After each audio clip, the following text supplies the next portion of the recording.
Welcome back students. हम federal board का paper 2009 जो है वो सॉल्व कर रहे थे। सब्जेक्टिव पार्ट हमने स्टार्ट किया हुआ था और इससे पहले जो लेक्चर है उसमें हमने आपसे शॉर्ट क्वेश्चन नंबर जो है वो 3 तक डिस्कस कर लिया था। अब हमारा जो नेक्स्ट शॉर्ट क्वेश्चन 4 आ रहा है, अगर आप इसको देखें तो इस तरह से है कि solve 6x minus 6 into 3x² minus x minus 1 divided by 2 equal to -5। अब ये क्वेश्चन है जी, और इसको हमने सिंप्लीफाई करना है, इसको सॉल्व करना है और उसके बाद जो x इसमें एक वेरिएबल है उसकी वैल्यू हमने फाइंड आउट करनी। तो देखते हैं जी किस तरह से हम इसको सॉल्व कर सकते हैं। इसी क्वेश्चन को मैंने अलग से जो है वो यहाँ पर कॉपी पेस्ट किया हुआ है और स्क्रीन के सामने ले आते हैं ताकि हम इसको थॉरोली जो है वो आपसे डिस्कस कर सकें।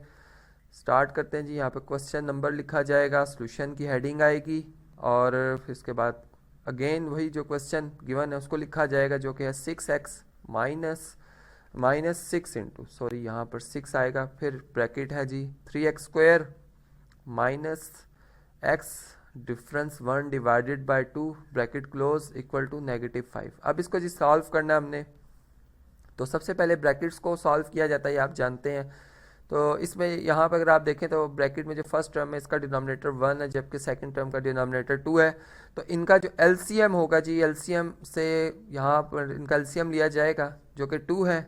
एलसीएम लेने के बाद अब देखें जी, फर्स्ट टर्म में डिनोमिनेटर 1 है जबकि एलसीएम में 2 है, यानी यहाँ पर अगर 2 को 1 से डिवाइड किया जाए, ठीक है, तो आपके पास 2 ही जवाब आएगा और फिर 2 जो है वो इसके न्यूमरेटर से मल्टीप्लाई होगा जो कि बन जाएगा जी 6x²। बात समझ गए होंगे। इसी तरह अगर इस 2 को इस 2 से डिवाइड किया जाए तो यहाँ पे 1 आएगा और 1 जो है फिर मल्टीप्लाई होगा किससे जी, न्यूमरेटर में जो x माइनस 1 लिखा हुआ है। यहाँ पे ब्रैकेट लगाना बहुत लाजमी है क्योंकि आप देख सकते हैं कि यहाँ पर हमारे पास नेगेटिव साइन आ रहा है इस वजह से, और इक्वल टू -5 आ रहा है। अब इसको मज़ीद सिंप्लीफाई करते हैं, इसको सॉल्व करते हैं जी। 6x माइनस 6 इंटू, अब यहाँ पर एक कैंसिलेशन भी हो सकती है वो इस तरह से कि आप 2 देख सकते हैं कि 2 का जो 6 है वो मल्टीपल बनता है 3 से, यानी 2 3 6 होता है, तो यहाँ पर आप कैंसिल कर सकते हैं। यहाँ पे 3 आ जाएगा into 6x² minus x plus 1।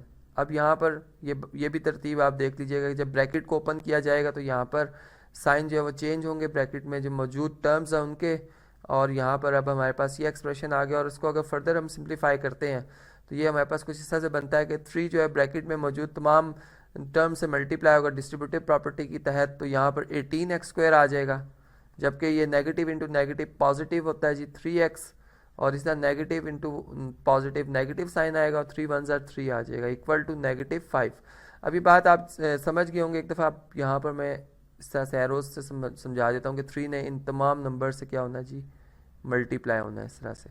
और उसके बाद अब हमारे पास जो इसकी अब न्यू शेप बन रही है इक्वेशन की, वो कुछ इस तरह से कि 6x और 3x लाइक टर्म्स ऐड हो जाएंगी जी, 9x आ जाएगा माइनस 18x²।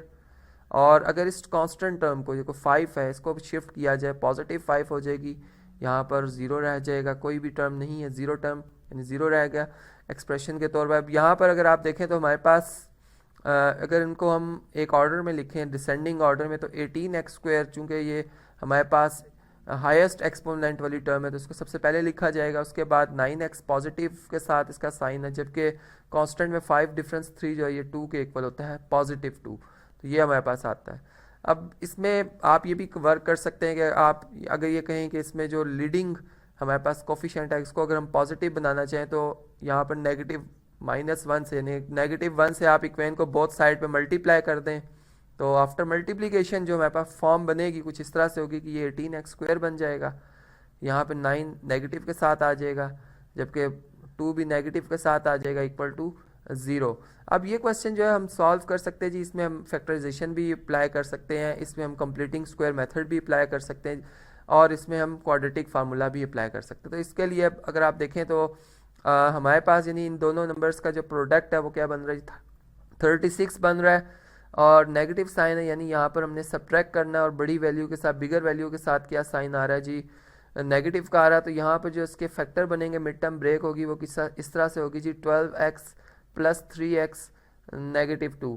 अब आप देख सकते हैं कि 12 और 3 को अगर मल्टीप्लाई करें तो 36 बनता है, -36 बनता है जो इन दोनों का प्रोडक्ट है, और इनका सम दोबारा अगर किया जाए तो -9x ही बनता है। तो जी बिल्कुल जो कि मिड टर्म ब्रेक करने का रूल है वही है। अगर आप देखें इन फर्स्ट टू टर्म में हम मैक्सिमम यानी इनका HCF क्या हो सकता है, 6 का टेबल इन दोनों पे मैक्सिमम आता है। इसके बाद x जो है वो इन दोनों में क्या है जी, कॉमन, यानी इसका हम HCF अगर फाइंड कर लें रफ वर्क में तो वो भी हम बेसिकली यहाँ पे HCF ही कॉमन ले रहे होते हैं। तो यहाँ पे अगर आप देखें तो 18x² को अगर हम 6x से डिवाइड करें तो हमारे पास 3x बच जाता है, ठीक है। तो बिल्कुल यहाँ पर भी हमारे पास 3x आ जाएगा। इसी तरह अगर 12x को आप डिवाइड करेंगे जी 6x से तो x से कैंसिल और 6 2 12 होता है, यहाँ पे 2 आ जाएगा। अब इस वर्क के बाद आप यहाँ पे ये कर सकते हैं कि अगर आप इस इक्वेशन में देखें तो 3x - 2 यानी x जो है फर्स्ट टर्म 3x और यहाँ भी 3x, इसका मतलब है कि यहाँ पर अगर 1 से मल्टीप्लाई कर दिया जाए तो 3x ही आता है, इसलिए आप यहाँ पर 1 लिख के कॉमन ब्रैकेट में यही दोबारा जो हमारे पास एक्सप्रेशन आ रहा है 3x - 2 इसको दोबारा लिख दिया जाएगा। और अब इसके फैक्टराइज हो चुका है, ये फैक्टर बन चुके हैं, हम सोल्यूशन की तरफ जा रहे हैं, पहुंचने ही वाले हैं जी। इसी तरह से 3x - 2 ये भी कॉमन आ गया जी इन दोनों टर्म में से, जबकि 6x फर्स्ट टर्म में और +1 जो सेकंड टर्म से बच गया है। इस तरह से अब यहाँ पर एक प्रॉपर्टी जो कि मैं आपको ऑलरेडी बता चुका हूँ कि दो रियल नंबर्स का प्रोडक्ट तभी इक्वल होता है जब उनमें से एक रियल नंबर लाजमी 0 हो। तो यहाँ पर पॉसिबिलिटी है कि इन दोनों को अलग अलग हम इस तरह से लिखेंगे और की कंडीशन में कि शायद ये 0 और या शायद ये 0 हो। तो इसी तरह अब यहाँ पर 3x = 2 आ जाएगा और यहाँ पे अगर आप देखें तो 6x = -1 आ जाएगा। और यहाँ से जी x हम सेपरेट कर रहे हैं और रूल आपको पता है, यहाँ से 3 से डिवाइड किया जाएगा, जबकि अगर इस इक्वेशन को देखें तो इसे 6 से डिवाइड किया जाएगा। यहाँ से x की वैल्यू आ जाएगी जी 2 / 3 और यहाँ पे अगर आप देखें तो x की वैल्यू आ जाएगी कितनी जी, -1/6। अब ये दोनों वैल्यूज़ इक्वेशन को जी सेटिस्फाई यानी करती हैं। यहाँ पर आपने इसको वेरीफाई भी करना होगा, लिख के नहीं बल्कि एक रफ वर्क करना होगा जिसमें वो आपकी एक तसल्ली के लिए होगा वर्क कि आप श्योर हों कि ये वाकई दोनों वैल्यूज़ जो हैं वो वाकई इक्वेशन को सेटिस्फाई कर रही हैं। और अगर नहीं करी तो आप देखिएगा कि कहीं पे कोई यानी एडिशन में, ऐड करने में या सब्ट्रैक्शन में कोई फ़र्क हो सकता है।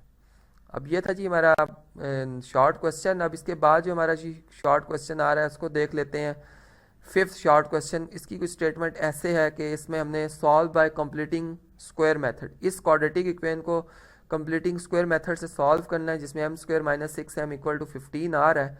तो इस क्वेश्चन को भी मैंने अलग से यहाँ पर कॉपी पेस्ट किया हुआ है ताकि यहाँ से हम इसको थॉरोली डिस्कस कर सकें। ये आप देख सकते हैं स्क्रीन पर।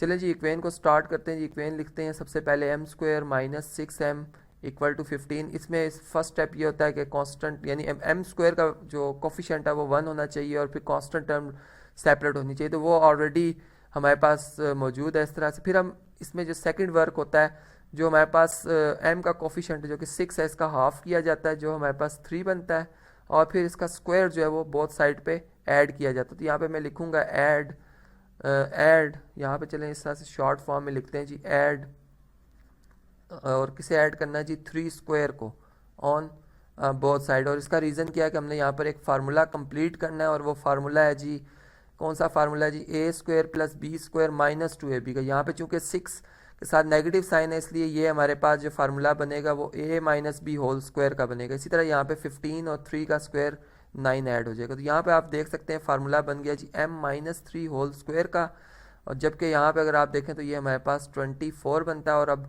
स्क्वायर रूट लिया जाएगा बोथ साइड पे इक्वेशन की। तो यहाँ पे जब स्क्वायर रूट लिया जाएगा तो इक्वेशन की राइट साइड पे प्लस माइनस का सिंबल लगाना होता है और स्क्वायर रूट से कैंसिल हो जाएगा। m - 3 = +-24 को आप 6 × 4 लिख सकते हैं। चूँकि 4 एक परफेक्ट स्क्वायर है इस वजह से मैंने 6 × 4 लिखा। और 3 को अब शिफ्ट कर दिया जाएगा राइट साइड पे, तो ये +3 हो जाएगा, प्लस माइनस यहाँ से 4 जो है स्क्वायर रूट से बाहर आ सकता है जी, 2 इसका स्क्वायर रूट होता है 4 का, और जबकि 6 एज इट इज़ रहेगा। तो ये m की जो दो वैल्यूज़ हैं ये वाकई इक्वेशन को सेटिस्फाई करती हैं, और इनको हम सोल्यूशन सेट में अलग अलग भी लिख सकते हैं, ऐसे कि 3 + 2√6 एक दफ़ा, और दूसरी वैल्यू इसकी 3 - 2√6 की शेप में लिख सकते हैं। तो ये रूल था जी। अगर कंप्लीटिंग स्क्वायर मेथड, क्योंकि इसका जो टॉपिक है इसके तमाम स्टेप्स मैंने वहाँ पर आपको एक्सप्लेन किए हुए हैं, यहाँ पर सिर्फ मैंने आपको एक शॉर्ट सी रिवीजन की है, बताया कि किस तरह से हम